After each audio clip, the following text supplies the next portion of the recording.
Chapter 23. Then the king directed that all the elders of Judah and Jerusalem should be gathered to him.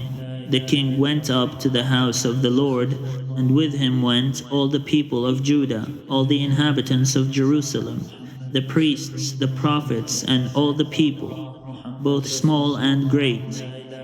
He read in their hearing all the words of the book of the covenants that had been found in the house of the Lord. The king stood by the pillar and made a covenant before the Lord, to follow the Lord, keeping his commandments, his decrees, and his statutes, with all his heart and all his soul, to perform the words of this covenant that were written in this book. All the people joined in the covenant. The king commanded the high priest, Hilkiah, the priests of the second order, and the guardians of the threshold, to bring out of the temple of the Lord all the vessels made for Baal. He burned them outside Jerusalem in the fields of the Kidron, and carried their ashes to Bethel. He deposed the idolatrous priests whom the kings of Judah had ordained to make offerings in the high places at the cities of Judah and around Jerusalem. Those also who made offerings to Baal, to the sun, the moon, the constellations, he brought out the images from the house of the Lord outside Jerusalem to the Wadi Kidron, burned it at the Wadi Kidron, beat it to dust, and threw the dust of it upon the graves of the common people. He broke down the houses of the male temple prostitutes that were in the house of the Lord, where the women did weaving. He brought all the priests out of the towns of Judah, and defiled the high places where the priests had made offerings, from Geba to Beersheba. He broke down the high places of the gates that were at the entrance of the gate of Joshua, the governor of the city, which were on the left at the gate of the city. The priests of the high places, however, did not come up to the altar of the Lord in Jerusalem, but ate unleavened bread among their kindred. He defiled Topheth, which is in the valley of Ben Hinnom, so that no one would make a son or a daughter pass through fire as an offering to Molech. He removed the horses that the kings of Judah had dedicated to the sun at the entrance to the house of the Lord by the chamber of the eunuch Nathan-Melech, which was in the precincts. Then he burned the chariots of the sun with fire. The altars on the roof of the upper chamber of Ahaz, which the kings of Judah had made, and the altars that Manasseh had made in the two courts of the house of the Lord, he pulled down from there and broke in pieces and threw the rubble into the Wadi Kidron. The king defiled the high places that were east of Jerusalem, to the south of the Mount of Destruction, which King Solomon of Israel has built. He broke the pillars in pieces, cut down the sacred poles, and covered the sites with human bones.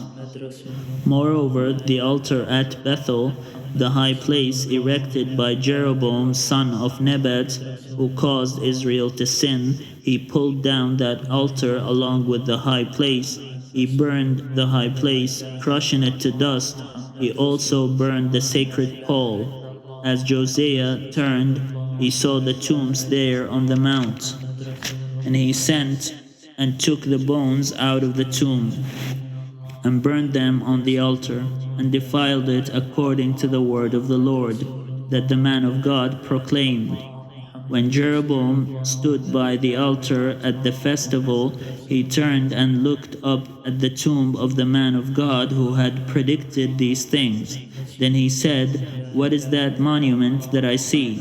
The people of the city told him, "It is the tomb of the man of God who came from Judah and predicted these things that you have done against the altar of Bethel." He said, "Let him rest, let no one move his bones." So they let his bones alone. with the bones of the prophets who came out of Samaria. Moreover, Josiah removed all the shrines of the high places that were in the towns of Samaria, which kings of Israel had made, provoking the Lord to anger. He did to them just as he had done at Bethel. He slaughtered on the altars all the priests of the high places who were there, and burned human bones on them. Then he returned to Jerusalem. The king commanded all the people, "Keep the Passover to the Lord your God, as prescribed in this book of the covenant." No such Passover had been kept since the days of the judges who judged Israel, even during all the days of the kings of Israel and of the kings of Judah. But in the 18th year of King Josiah, this Passover was kept to the Lord in Jerusalem. Moreover, Josiah put away the mediums, wizards, teraphim, idols, and all the abominations that were seen in the land of Judah and in Jerusalem, so that he established the words of the law that were written in the book that the priest Hilkiah had found in the house of the Lord. Before him there was no king like him, who turned to the Lord with all his heart, with all his soul, and with all his might, according to all the law of Moses, nor did any like him arise after him. Still the Lord did not turn from the fierceness of his great wrath, by which his anger was kindled against Judah, because of all the provocations with which Manasseh had provoked him. The Lord said, "I will remove Judah also out of my sight, as I have removed Israel, and I will reject this city that I have chosen, Jerusalem, and the house of which I said, my name shall be there." Now the rest of the acts of Josiah and all that he did, are they not written in the book of the annals of the kings of Judah? In his days, Pharaoh Necho, king of Egypt, went up to the king of Assyria to the river Euphrates. King Josiah went to meet him. But when Pharaoh Necho met him at Megiddo, he killed him. His servants carried him dead in a chariot from Megiddo, brought him to Jerusalem, and buried him in his own tomb. The people of the land took Jehoahaz, son of Josiah, anointed him and made him king in place of his father. Jehoahaz was 23 years old when he began to reign. He reigned 3 months in Jerusalem. His mother's name was Hamutal, daughter of Jeremiah of Libnah. He did what was evil in the sight of the Lord, just as his ancestors had done. Pharaoh Necho confined him at Riblah in the land of Hamath, so that he might not reign in Jerusalem, and imposed tribute on the land of 100 talents of silver and a talent of gold. Pharaoh Necho made Eliakim, son of Josiah, king in place of his father Josiah, and changed his name to Jehoiakim. But he took Jehoahaz away. He came to Egypt and died there.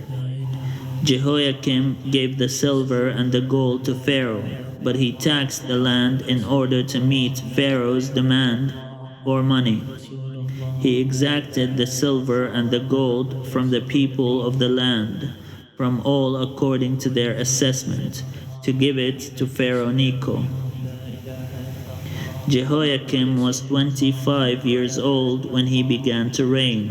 He reigned 11 years in Jerusalem. His mother's name was Zebidah, daughter of Bediah of Rumah. He did what was evil in the sight of the Lord, just as all his ancestors had done.